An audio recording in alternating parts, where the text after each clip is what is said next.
오늘은 인간과 죄에 대하여 배웁니다. 진리를 알려면 제일 먼저 뭘 알아야 된다고요? 계시가 아니면 하나님의 뜻을 알 수가 없습니다.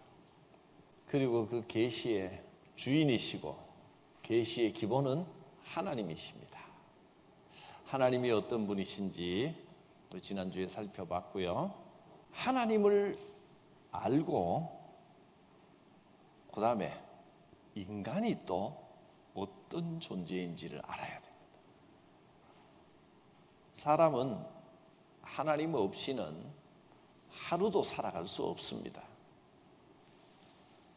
그래서 인간이 얼마나 나약하고 하나님이 없이는 안 되는 존재라는 것을 알아야 되고, 또 인간의 가장 문제가 뭐냐 하면 그게 죄입니다.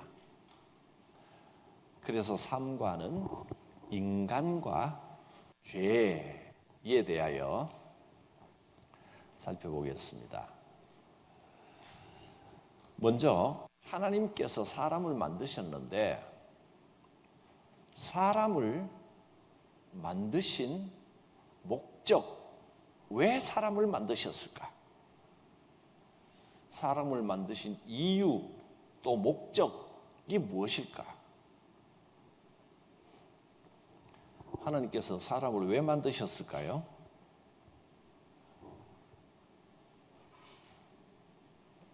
자, 오늘 본문 말씀 이사야서 43장 21절입니다. 여기에 하나님께서 사람을 만드신 목적이 가장 확실하게 나와 있습니다. 이 백성은 내가 나를 위하여 지었나니. 기본적으로 우리는 하나님을 위하여 지음을 받았습니다. 우리가 어떻게 해야 하나님을 위하는 것이 될까요? 나를 찬송하게 하려 함이니라. 하나님을 찬송하는 것이 인간의 목적입니다.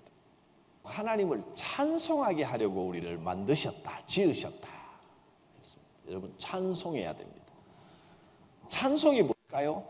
찬송하려면 어떻게 해야 돼요? 노래해야 됩니까? 우리 임윤택 집사님처럼 노래 잘해야 찬송할 수 있을까? 하나님의 이름을 높여드리는 것, 어떤 방식으로든지, 주로 멜로디로 음악으로 하는 것은, 음악을 하나님 기뻐하시지만 찬송 중에 한 방법이지 음악으로만 찬송이 되는 건 아닙니다. 사실 음악은 하나님께서 노래를 좋아하신다기보다는 우리가 음악을 통하여 찬송할 때 하나님께 온전히 집중이 잘 되기 때문입니다. 우리에게 도움이 되는 겁니다. 찬송하는 좋은 도구는 음악이다. 그런데 반드시 음악만은 아닙니다. 그럼 찬송이 하나님을 높여드리는 게 찬송이라고 했는데 좀 구체적으로 살펴보겠습니다. 이사야서 43장 21절 이 말씀은 여러분 절도 기억해 놓으시면 좋겠습니다. 숫자 외우기 어려우시죠? 예, 4321, 1234 거꾸로입니다. 이사야서 43장 21절, 이것은 기억해 놓으시면 좋겠습니다. 인간의 목적이니까 가장 기본이 되는 거 아니겠습니까? 이사야서가 예수님 예언도 많이 나와 있고 이런 정말 영적인 이야기들이, 영적으로 핵심을 탁탁 짚는 내용들이 이사야 선지서에 많이 나와 있습니다. 자, 그러면 찬송이 무엇이냐 하면 찬송은 이겁니다. 정확하게 말하면 하나님과 교제하는 게 찬송입니다. 하나님을 높여드리는 거라 이렇게 이제 대답을 잘 해주셨는데 좋은 답입니다. 그런데 완전한 건 아닙니다. 완전한 답은 못 됩니다. 왜냐하면 하나님을 높여드리는 거, 보통 그렇게 이야기합니다. 그래도 틀리진 않습니다. 근데 하나님을 높여드리면서 동시에 하나님의 사랑을 받을 줄도 알아야 그게 진짜 찬송입니다. 나 같은 존재를 하나님이 사랑해 주셨는데, 지금도 하나님이 나를 사랑하시는데, 그걸 알아야, 하나님께서 이렇게 나를 사랑하시는구나, 그것을 알아야 진짜 하나님의 마음을 알고 하나님을 높여드리는 게 된다는 겁니다. 부모 공경하라는 것이 부모님께 대하여 내가 가진 것으로 정성껏 모시는 것만이 공경이 아니고, 부모님이 나를 얼마나 생각해 주시는지 그 마음을 알아드리는 것도 공경입니다. 그것도 높여드리는 일입니다. 그래서 찬송은 하나님과 사귐이 있어야 됩니다. 교제, 사귐. 그러려면 하나님께서 나를 사랑해 주시는 그 사랑을 알고 또 하나님께 영광도 올려드리고, 이 두 가지가 다 있어야 찬송이 됩니다. 참 어려운 것 같지만 사실은 이게 어려운 게 아니라 간단한 겁니다. 하나님의 사랑을 받는 겁니다. 받으시면 됩니다. 그리고 그 주신 사랑에 감사하면 됩니다. 그게 찬송입니다. 하나님께서 나를 위하여 이렇게 은혜를 베푸셨도다, 이 큰 일을 행하셨도다, 그게 찬송입니다. 그거 하라고 하나님 우리 만드신 겁니다. 하나님께서 나를 사랑하십니다. 할렐루야. 방금 아멘으로 찬송하신 겁니다. 하나님께 감사와 영광을 돌려드립니다. 할렐루야. 아멘. 그게 찬송입니다. 지금 방금 저도 찬송했고 여러분도 화답으로 찬송했습니다. 그게 찬송입니다. 하나님께서 찬송할 수 있는 존재를 유일하게 인간만 찬송할 수 있는 존재로 만드셨습니다. 인간은 하나님을 찬송하는 존재입니다. 찬송하기 위하여 만드신 겁니다. 이 천지 만물과 영적인 세계 모든 곳에 하나님과 사귀고 하나님과 교제하고 하나님을 찬송하기 위하여 만들어진 존재는 인간밖에 없습니다. 근데 우리가 자세히 다 알 수는 없지만 성경에 언뜻 보이는 존재로 천사가 있습니다. 천사는 하나님 찬송하는 존재가 아닌가? 천사도 천상에서 하나님은 거룩하시다 거룩하시다 노래하면서 하나님께 영광을 돌립니다. 그런데 천사는 하나님의 사랑을 받는 존재는 아닙니다. 심부름하기 위하여 지어진 존재가 천사입니다. 그런데 인간은 사랑받기 위해 지어진 존재입니다. 그래서 이렇게 약합니다. 원래 아픈 손가락에 마음이 더 가잖아요. 인간이 이렇게 연약하기 때문에 하나님께서 인간을 보살피시고 사랑하십니다. 사람 가운데서도 여러 가지로 더 약한 사람도 있겠죠. 나는 참 인간들 중에서도 사람들 중에서도 너무 부족하고 연약하고 모자라서 나는 참 너무 형편없는 어리석고 부족한 사람이다, 이렇게 생각하시는 분 계십니까? 그 말은 무슨 말이냐면 나는 하나님의 사랑을 그만큼 더 많이 받고 있구나, 그런 뜻입니다. 천지 만물 중에 인간보다 더 연약한 존재가 별로 없습니다. 천사는 영적으로 강한 존재입니다. 능력이 많습니다. 그러나 사람은 연약하지만 더 사랑받는 존재입니다. 하나님께서 그것을 위해 창조하신 겁니다. 성경에는 이것을 뭐라고 표현했냐면 이렇게 표현했습니다. 하나님이 자기 형상으로, 하나님 형상대로 사람을 창조하셨습니다. 인간은 놀랍게도 하나님의 형상대로 창조됐다는 겁니다. 하나님과 통하는 게 있다는 겁니다. 하나님께서 이 연약한 인간을 만들어 놓고 하나님과 통하도록 만드셨다는 겁니다. 하나님의 형상이라고 하는 것은 하나님과 비슷한 부분, 하나님과 교통하는 부분, 하나님과 사귀는 게 있다는 겁니다. 그래서 인간은 놀라운 겁니다. 하나님과 연결되어 있습니다. 인간은 하나님과 연결됐을 뿐만 아니라 그 밑에 보면 창조하셨는데 인간 창조의 특징이 나와 있습니다. 어떻게 창조했다고 했습니까? 남자와 여자로 창조하셨습니다. 종류를 두 종류로 만들어 놓으셨습니다. 뭐 세세하게 따지면 또 뭐 여러 종이 있겠지만 인종도 있고 뭐 민족도 다르고 여러 가지가 나누어지겠지만 크게는 남자와 여자로 나누셨습니다. 이게 무슨 뜻이냐 하면 아니 사람을 만드시면 그냥 똑같이 사람하고 만드시면 되지 왜 다르게 만드셨을까요? 사람들끼리도 서로 사귐이 있게 만드신 겁니다. 사람이 서로 우리가 하나님과 잘 지내야 되는 것처럼 하나님과 사귐이 있어야 되는 것처럼 사람과도 사귐이 있어야 됩니다. 사람을 이것이 이제 지금은 성별뿐이 아니라 인종도 다르고 뭐 삶의 상황도 다르고 다양하게 분화가 됐지만 기본적으로 사람은 서로 사랑하며 서로 아껴주며 그렇게 살도록 창조됐습니다. 남자와 여자로 만드셔서 서로 도와라. 둘을 만들어 놓고 둘이 한 몸이 되라. 이렇게 결혼, 가정, 부부 관계가 모든 인간관계의 기본이라고 하나님이 이렇게 정하신 겁니다.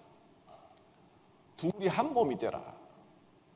그것은 모든 사람이 서로 다르지만 한 마음이 되고 우리가 하나다라는 마음을 가지고 살아가는 것이 하나님의 뜻이다 그 말입니다. 모든 인간은 하나님의 형상을 가지고 있기 때문에 귀하게 여겨야 됩니다. 그래서 저는 십자가를 보면 참 기묘하게 하나님의 창조 진리가 잘 나타나 있다 이런 생각이 듭니다. 십자가는 일부러 그렇게 한 건 아닙니다. 고대 로마 시대의 사형틀로 사람 매달라고 팔 길이 또 머리부터 다리 길이 이렇게 잡았지만 지금에 와서 이렇게 보니까 야, 저 십자가에 이 진리가 다 나타나 있구나. 사람은요 하나님과 연결돼야 되는 겁니다. 하나님과 연결돼 있죠? 또 옆으로 사람과도 연결이 탁 돼 있죠. 근데 사람과 연결된 게 너무 길고 하나님과 연결된 게 짧으면 그건 십자가가 안 됩니다. 이렇게 되면 하나님과 연결이 더 길어야 됩니다. 하나님과 깊은 연결이 있고 사람과도 있어야지. 일자만 하나님과만 연결되어 있는 건 일자지 십자가가 아닙니다. 참 진리가 아닙니다. 십자가를 보면서 이것을 잊지 마시기 바랍니다. 우리는 하나님의 형상으로 창조됐습니다. 우리는 하나님의 사랑을 받았습니다. 하나님께 영광을 올려드려야 됩니다. 그게 찬양입니다. 그리고 사람과 사람 사이에 서로 존중하면서 이해하면서 공감하면서 사이좋게 잘 지내야 됩니다. 그게 하나님의 뜻입니다. 1번부터 4번까지가 그런 내용을 담았습니다. 먼저 1번을 한번 읽어봅니다. 인간은 세상 모든 만물 중에서 유일하게 하나님의 형상에 따라 지음받은 고귀한 존재이다. 아멘. 두 번째, 인간 창조의 본래 목적은 하나님을 영화롭게 하고 찬송하며 그분을 기쁘시게 하는 것이다. 아멘. 세 번째, 인간은요 세상 모든 만물을 다스리고 정복할 권리를 하나님께로부터 받았다. 그러나 피조물입니다. 피조자로서 모든 면에서 유한한 존재입니다. 가장 약한 우리가 하나님의 형상을 입으니까 온 만물을 다 다스리는 겁니다. 그래서 창세기 1장 28절에는 하나님께서 우리에게 복을 주셨는데 어떤 복을 주셨어요? 모든 생물들을 다 다스리라. 우리에게 다스리도록 하신 겁니다. 우리는 하나님의 친구로 창조를 받았어요. 우리가 아무리 연약하고 부족해도 하나님이 너는 내 친구다 이렇게 불러주시면 하나님과 사귐이 있는 겁니다. 하나님의 친구로, 하나님과 사귐이 있고 사랑과 영광을 주고받는 존재로 창조됐어요. 동물들은, 동물과 식물, 동물 좋아하고 식물 좋아하고 이러신 분들 있죠. 그분들은 창조 질서에 좀 더 가까우신 분들 같아요. 동식물은, 원래 동물은 인간들의 친구로 만들어 주셨어요. 인간과 사귐이 있습니다. 통하는 게 있어요. 마음과 정서가 통합니다. 그러나 동물들은 하나님과 통하지는 않습니다. 그래서 제가 확신하기는 천국에는 동물들은 없다. 동물들은 이 땅에서 살고 소멸되는 존재지, 흙으로 돌아가면 끝나는 거지. 그럼 또 이쁜 또 반려동물을 하늘로 보내신 분은 아닙니다. 하늘로 갔다고 생각한다. 우리 강아지 나중에 만나야 된다. 목사님 가봤냐? 그러면 할 말이 없습니다. 가보진 않았습니다. 그냥 성경적으로 볼 때 확신을 가지는 겁니다. 분명히 동물은 하나님께서 인간의 친구로 만드셨어요. 식물은 원래는 관상용이 아니라 먹는 것으로, 뭐 보기도 좋게 하지만 나무 열매를 따먹고 살았잖아요. 노아의 홍수 이전에는 동물을 육식을 하지 않았습니다. 식물만 먹이가 됐어요. 그런데 노아의 홍수 이후에 땅이 물에 다 잠기고 식물이 다 죽어버렸잖아요. 그 다음에는 먹을 게 하나도 없잖아요. 그때부터 창세기 9장에 보면 하나님께서 육식을 허락하셨더라 그렇게 나옵니다. 안 참아봐도 되겠죠? 믿어도 됩니다. 나옵니다. 노아가 홍수를 만나고 방주에서 내리고 난 다음에 하나님 앞에 제사를 드리고 그때부터 하나님께서 비로소 육식을 허락하셨습니다. 그러나 막 잡아먹지 말고 그때부터 피는 먹지 마라. 피에는 하나님이 주신 생명이 있다고 생각하고 생명을 존중히 여기면서 육식을 위해서만 짐승을 죽이지 함부로 막 피 흘리고 사육하고 그렇게 하지 말라는 겁니다. 그러니까 동물들을 먹는 거는 뭐 나쁜 게 아닌데 잔인하게 잡아먹는 거는, 먹으려고 너무 잔인하게 비참하게 이 동물들을 끔찍하고 지저분하게 막 가둬놓고, 그래서 개는 또 살이 연해져야 맛있다고 또 두드려 패서 죽이잖아요. 매달아 놓고. 동물이 뭐 죽은 다음에 육질 연하게 하느라고 돈가스 만들으라고 두드리는 거야 뭐 고통이 없으니 그건 누가 뭐라 그러겠습니까? 많은 생명이 있는 살아있는 동물을 그렇게 잔인하게 다루는 것은 하나님의 창조 질서에는 위배됩니다. 우리는 그들을 다스릴 권한과 책임을 받았습니다. 그래서 3번이 인간은 세상 모든 만물을 다스리고 정복할 권리를 하나님께로부터 받은 겁니다. 그러나 내가 그 권리를 받았다고 해서 하나님을 잊어버리고 이 땅에 모든 걸 할 수 있는 것처럼 교만한 것은 큰 죄가 됩니다. 4번 인권입니다. 인권, 인간의 권리입니다. 사람을 남자와 여자로 다르게 창조하셨습니다. 이것은 서로 존중하고 서로 인정하라는 뜻입니다. 이 인권은 생명이 있는 인간, 모든 인간에게 주신 겁니다. 그러므로 인간은 인종과 계급과 남녀의 구별 없이 동등한 특권을 누려야 한다. 그런데 이 인간의 문화가, 문명이 쌓이면서 인간들은 자꾸 계급을 나눕니다.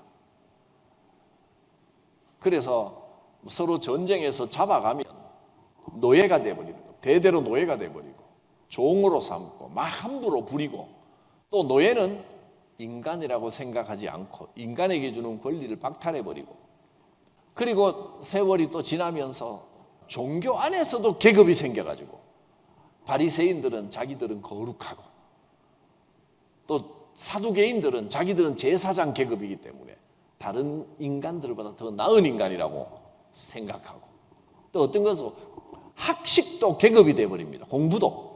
서기관들은 자기들이 성경을 많이 알고 공부를 많이 했다고 해서 자기들이 마치 우월한 존재인 것처럼, 높은 존재인 것처럼 생각하고, 천한 직업을 가진 세리들은 인간 취급을 안 했습니다. 저것들은 저주받을 존재들이다. 또 고아와 과부들 무시하고 가난한 자들을 멸시하고. 그런데 예수님은 그 모든 계급을 이건 하나님의 뜻이 아니다 타파해버리잖아요. 바리새인들이 보고 깜짝 놀랐습니다. 인간들은요, 계급에 젖어 있는 인간들은 깜짝 놀랐습니다. 예수님은 죄인에게 다가가고, 이스라엘 백성들은 인간 취급을 안 하던 세리들에게 먼저 가서 같이 식사하시고, 심지어 고아와 과부는 말할 것도 없고 창녀에게까지 가서 따뜻하게 대해 주신다. 상상이 안 되는 일을 하십니다. 생명을 가진 모든 존재는 귀한 존재다. 병자들도, 나병을 가진 환자도, 사람들은 저주받았다고 가까이만 와도 침을 뱉고 눈도 마주치면 저주받는다, 더러워진다 생각했던 그 나병 환자들에게도 손을 대고 기도를 해주셨습니다. 그리고 낫게 해주셨습니다. 한 인간으로 대하셨단 말이에요. 여러분, 인간으로 태어난 모든 존재는 기본적으로 하나님 앞에 귀한 존재입니다. 아무리 죄를 지었더라도, 죄는 나쁘지만 차별받아도 되는 인간은 아무도 없습니다. 그게 성경이 가르쳐 주시고 예수님이 가르쳐 주신 확실한 믿음입니다. 이렇게 차별 소리가 나오면 참 예민합니다. 교회들이 차별자만 나오면 차별을 금지하면 안 된다, 차별을 해야 된다고 말합니다. 왜냐하면 차별을 금지하는 법을 반대해야 되기 때문에, 그게 당연한 걸로 생각을 하면서 이게 오래되니까 사람들이, 교인들이 우리는 차별을 해야 된다고 생각하고, 교회 바깥에 있는 사람들은, 교회 다니는 사람들은 차별을 찬성하는 사람들이다 이렇게 생각합니다. 이렇게 성경에 반대되는, 정반대되는 이야기가 어디 있습니까? 예수님은 그렇게 차별하지 못하도록 창녀에게도 다가가서 축복해주고, 그들에게 새로운 인생을 주고, 세리에게도 다가가고 죄인들에게도 다가갔는데 인간들이 그것을 그렇게 못마땅하게 여기고 싫어하고, 그래서 예수님을 저 사람은 혁명을 일으키려고 하는 거다 하고 모함을 해가지고 결국 예수님을 십자가에 달려 죽게 한 겁니다. 사실 예수님께서 십자가에 달려 죽으신 죄목 중에 가장 큰 죄목이 뭐냐 하면, 말씀 전했다고, 좋은 말씀 전했다고 종교 지도자들이 잡아 죽였을까요? 아닙니다. 세례 줬다고 죽여야 된다 그랬을까요? 아닙니다. 하나님의 말씀을 전했다고? 그렇지 않습니다. 제일 핵심적인 게 뭐냐면 차별을 없애려고 했기 때문입니다. 사람 안 가리고 죄인한테, 심지어 창녀한테까지 똑같은 권리를 가진 귀한 존재다. 차별하면 안 된다. 인종도 남녀도 어떤 경우에도 인간은 차별받아서는 안 된다를 가르치시니까 바리새인이나 창녀나 똑같다. 그러니까 바리새인들이 얼마나 화가 납니까? 인간은 똑같다는 거예요. 다만 그가 행하는 죄는 잘못된 것이기 때문에 죄에서 빠져나오도록 힘쓰고 가르치고 인도하고 사랑하고 그렇게 대해야지, 차별해야 된다, 차별해도 된다라고 하는 건 그거는 절대 하나님의 뜻일 수가 없다. 창조했을 때는 인간으로 태어났다는 것은 하나님의 뜻이 있어서 그 인간을 만들었는데, 그가 죄 가운데 있다고 해서 우리가 무조건 저주받을 존재로 여기면 되겠느냐? 안 된다는 이야기입니다. 그에게도 인권이 있습니다. 죄인에게도 인권이 있어요. 계속해서 읽어보겠습니다. 4번 뒷부분. 또한 그리스도인은 인권 수호에도 깊은 관심을 가지며 인간의 존엄성을 지키는데 힘써야 한다. 하나님께서는 인간을 남자와 여자로 창조하셨습니다. 만물을 다스리라고 했고, 인간은 누구나 한 사람으로서, 한 남자로 한 여자로, 창세기 1, 2, 3장에 아담과 하와 시대에는 남자와 여자 한 사람씩밖에 없었잖아요. 두 사람밖에 없었는데 서로가 그 차이를 인정하고 존중하고 서로 한 마음이 되라, 그런 의미입니다. 그런데 이 아담과 하와가 그만 죄를 짓습니다. 어떤 죄를 짓습니까? 선악을 알게 하는 나무 열매, 그것만 먹지 마라 그랬는데 그걸 먹어버린 겁니다. 먹는 날에는 죽습니다. 죽는다는 건 하나님과 끊어지면, 자, 여러분 보세요. 인간의 의미가 뭐라고요? 하나님의 형상이잖아요. 하나님과 통하는 거잖아요. 근데 하나님과 통하는 게 끊어져 버리면 짐승하고 똑같잖아요. 이성과 마음은 있어도 하나님과의 관계, 동물들하고 다른 점이 하나님과의 연결인데, 이거 깨져버리면 동물들하고 다를 바가 없어집니다. 그러면 죽으면 그냥 흙으로 돌아가는 거예요. 영원히 끝나는 겁니다. 그러면 인간은 아직은 남아있는 생명이지만 죽은 거나 다름없습니다.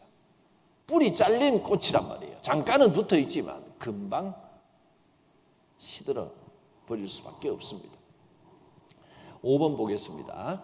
처음 사람인 아담과 하와는 사탄, 뱀의 유혹을 받아 금단의 열매, 선악을 알게 하는 나무를 먹음으로써 죄를 지었다. 선악을 알게 하는 나무는 아시다시피 내가 선과 악을 판단하겠다라고 하는 교만함입니다. 하나님 없어도 된다, 내가 할 수 있다는 거예요. 그런데 해필 사탄이 뱀입니다. 왜 뱀일까요? 우리가 뱀을 보면 이상하게 징그럽죠. 싫고. 그래서 태초에 상처를 받아서 그게 남아서 그렇다, 이렇게 말씀하시는 분도 있습니다. 그때는 뱀이 저주를 받은 것은 하나님께서 뱀에게 그랬죠. 너는 앞으로 이제 땅을 기어다니고 흙을 먹을 것이다. 그래서 다리가 없어졌다. 이제 이렇게 사람들이 이야기를 하는데, 그러면 옛날에 뱀은 다리가 다 있었네요. 두 다리로 걸어 다녔나? 아니, 지금 뱀 다리가 많잖아요. 그게 싹 없으니까 뱀이 다리가 10개쯤 되진 않았나? 그런 주렁주렁 팔다리가 이렇게 달려 있었나? 어떻게 생겼을까? 그런 건 별로 의미가 없습니다, 사실은. 왜 뱀이냐? 왜 뱀일까요?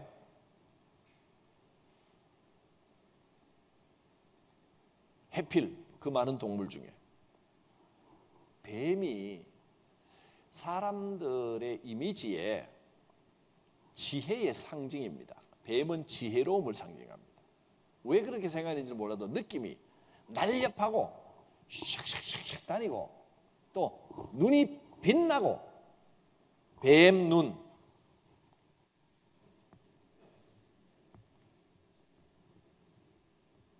아주 못돼 보이죠, 날카롭고. 그리고 혓바닥이 2개고 지혜로워 보입니다. 그래서 뱀이 무섭고 사탄이고. 근데 사실은 고대 종교, 제일 오래된 종교가 어디냐면 인도의 자생 종교 힌두교입니다.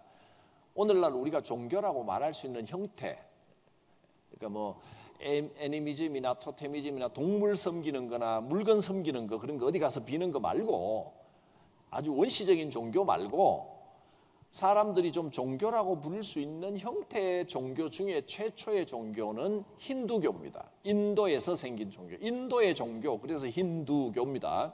힌두교에서 불교가 나온 겁니다. 힌두교는요, 뱀신이 많아요. 뱀이 숭상받는 존재입니다. 그래서 또 성경을 믿는 어떤 분들은 이거 봐라, 그 힌두교는 사탄 섬기지 않냐 이렇게 이야기하는 분들도 있는데 그건 뭐 본인 해석이고요. 힌두교는 다신교입니다. 많은 신들을 섬겨요.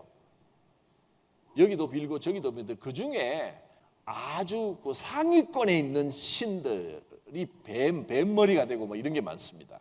왜 그럴까요? 지혜롭다고 생각하기 때문에 그렇습니다. 뱀은 지혜의 상징입니다. 고대 사람들은 뱀은 지혜를 생각합니다. 인간의 지혜. 자, 이제는 사탄이 왜 뱀인지 이해하셨습니까? 선악과하고 똑같은 이야기입니다. 지혜로 꼬시는 겁니다. 네가 지혜롭다. 네 인간 자체가 지혜로우니까 네 힘으로 할 수 있다. 너는 선악을 구별할 수 있는 지혜가 있다. 항상 이 사탄이라고 하는 존재는 이렇게 뭐 무시무시하고 뱀이고 뭐 뿔나고 이런 존재가 아니고 우리를 사탄은 거짓의 압입니다. 거짓으로 우리를 유혹하는 존재가 사탄입니다. 그래서 하나님과 멀어지게 하는 존재가 사탄입니다. 이 사탄은 지혜의 모습으로 나타났다. 그게 뱀이라고 표현이 된 겁니다. 오늘 우리도 내가 좀 지혜롭다 생각하고 내 지식, 내 지혜로 살아갈 수 있다 생각하면 하나님을 자꾸 잊어버립니다. 그게 뱀입니다. 그게 선악과입니다. 내가 할 수 있다고 생각하는 거예요. 6번, 이것은 하나님에 대한 불순종의 죄이며 인간 스스로 선악을 판단하고자 하는 지적 교만의 죄이다. 인간 스스로 자기가 선과 악을 판단하려고 합니다. 지적 교만입니다. 자기가 지혜로운 줄로 아는 겁니다. 그게 불순종 또 교만. 그래서 이 불순종과 교만의 죄, 그게 제일 죄의 근본입니다. 불순종, 하나님 말씀 따르지 않고 내가 혼자서 할 수 있다라고 생각하기 때문에 하나님과 멀어지는 겁니다. 여기 원죄라고 써놨습니다. 원죄. 오리지널 신입니다. 오리지널이라는 말은 뭐 원 상태, 최초의 가장 기본적인 죄악입니다. 그게 뭐냐면 불순종과 교만, 선악과 먹은 겁니다. 뱀에게 꼬임받아 지혜의 꼬임에 넘어간 겁니다. 자기가 지혜로운 줄 아는 겁니다. 이 원죄 때문에 수많은 다른 죄들이 생깁니다. 그래서 원죄와 구분해서 저는 뭐 이 단어를 크게 좋아하지는 않는데 어쨌든 교리적으로도 이렇게 쓰긴 씁니다. 자범죄라고 부릅니다. 스스로 범한 죄라 그렇게 부릅니다. 원죄 반대. 근데 사실 뭐 원죄도 인간이 지은 죄지 뭐. 그러니까 원죄는 최초로 이렇게 하나님과 끊어져서 생긴 죄악으로 자자손손 이어지는 죄를 말하고 자손들에게 원죄는 유전됩니다. 그런데 자범죄는 자기가 악하게 한 것이 자범죄인데 성경은 이렇게 가르쳐 주십니다. 이 죄 때문에, 이 원죄 때문에 이 다른 죄가 생긴다. 저는 이것은 그냥 잘못 또는 죄악이지, 악한 열매가 생긴 거지, 죄는 이게 죄입니다. 이게. 그래서 로마서 1장에 보면 죄가 뭐냐? 이렇게 나옵니다. 마음에 하나님 두기를 싫어하니까, 하나님 두기를 싫어하니까 하나님을 억지로 하지 않으십니다. 그냥 내버려 두십니다. 그냥 내버려 두는 걸 지난 시간에 뭐라고 했는지 기억나십니까? 교리적인 용어로 유기, 내버려 두셨다. 그죠? 그랬더니 자기들끼리 뭐 착한 일 우리가 열심히 살면 되지, 꼭 교회에 다녀야 되냐, 내가 하늘에 한 점 부끄러움 없이 착하게 살면 되지 라고 말하는 사람들이 바로 이 사람들, 이렇게 된다는 겁니다. 내가 착하게 살면 되지라고 하는 게 뱀을 따라가는 겁니다. 선악과 먹는 겁니다. 그러면 그 열매가, 좋은 열매가 열리면 다행이지만 반드시 이런 잘못, 죄악의 열매들이 열릴 수밖에 없다는 겁니다. 어떻게 열렸습니까?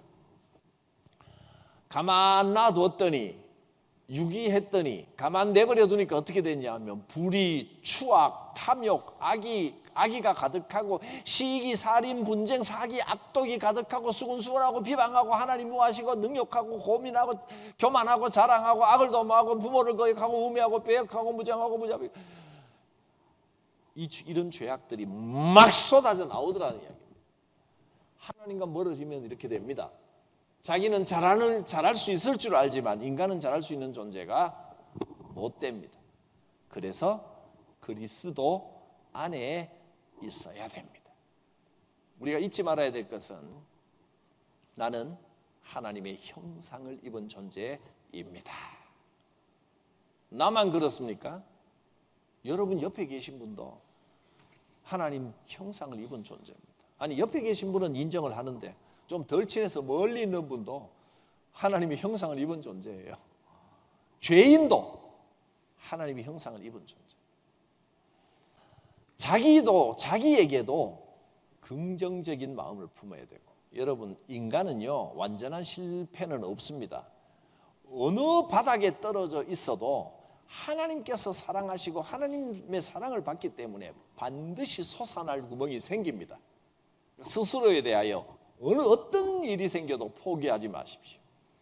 자기에 대해서도 긍정적인 마음을 가져야 되고, 다른 사람도 저 사람은 진짜 구제불능이다, 그런 말 하면 안 됩니다. 구제불능은 없습니다. 생명이 있다는 것은, 인간으로 태어났다는 것은 하나님의 사랑을 받는 존재라는 겁니다. 인권이 있다는 겁니다. 그에게도 하나님의 형상이 있다는 뜻입니다. 한번 노란색만 읽어보겠습니다. 사람은 연약하지만 하나님의 형상을 입은 특별한 존재입니다. 우리 인생이 정말 보람있게 살아가려면 하나님의 창조 목적을 회복해야 됩니다. 보람있는 인생은 창조의 목적을 회복한 인생입니다. 창조의 목적이 뭡니까? 아들, 딸 잘 키우면 됩니까? 권력 잡고 명예 얻으면 됩니까? 그거 이 땅의 모든 것을, 재물과 권력과 명예를 다 누려도 창조의 목적을 회복하지 못하면 인생 허망합니다. 바쁠 때는요 쉬고 싶다, 쉬고 있으면 좀 바쁘고 싶다, 그게 인생입니다. 창조의 목적, 하나님과 교제하는 겁니다. 창조의 목적을 회복하십시오. 하나님과 교제해야 됩니다. 하나님과 교제를 제가 쉽게 말씀드리려고, 하나님의 사랑을 받으십시오. 하나님께 감사하며 영광을 돌리십시오. 그게 찬송이고 그게 하나님과의 교제입니다. 오늘 이렇게 창조의 목적에 대해서 살펴보았고, 이제 다음 주는 뒤에 생각해 봅시다를 좀 살펴보겠습니다. 3-2가 되겠죠. 다음 주는. 자, 이사야서 43장 21절 우리 같이 한번 읽고 말씀 마칩니다. 창조의 목적. 이 백성은 내가 나를 위하여 지었나니 나를 찬송하게 하려 함이니라. 아멘. 찬송하겠습니다. 내 모든 시험 무거운 짐을 주 예수 앞에 아뢰이면 근심에 쌓인 날 돌아보사 내 근심 모두 맡으시네. 무거운 짐을 나 홀로 지고 견디다 못해 쓰러질 때 불쌍히 여겨 구원해 주리 은혜의 주님 오직 예수. 내 모든 괴로움 닥치는 환난 주 예수 앞에 아뢰이면 주께서 친히 날 구해 주사 넓으신 사랑 베푸시네. 무거운 짐을 나 홀로 지고 견디다 못해 쓰러질 때 불쌍히 여겨 구원해 주리 은혜의 주님 오직 예수. 내 짐이 점점 무거워질 때 주 예수 앞에 아뢰이면 주께서 친히 날 구해 주사 내 대신 짐을 져주시네.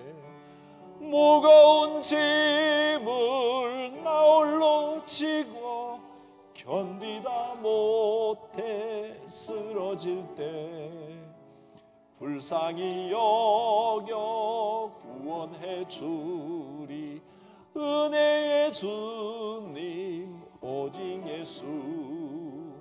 마음의 시험 무서운 죄를 주 예수 앞에 아뢰이면 예수는 나의 능력이 되사 세상을 이길 힘 주시네.